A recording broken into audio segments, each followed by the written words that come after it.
Hi, this video series is for IGNOU MCA first semester students for the subject Programming in C and Python. In this video I will cover how to develop an algorithm, flowchart, and program to add two numbers.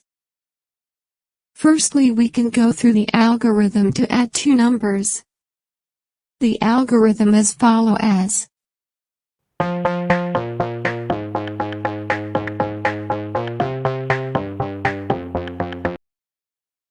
Next is the flowchart to add two numbers.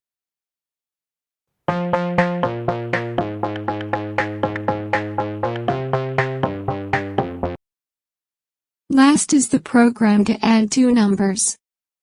The program is as follows.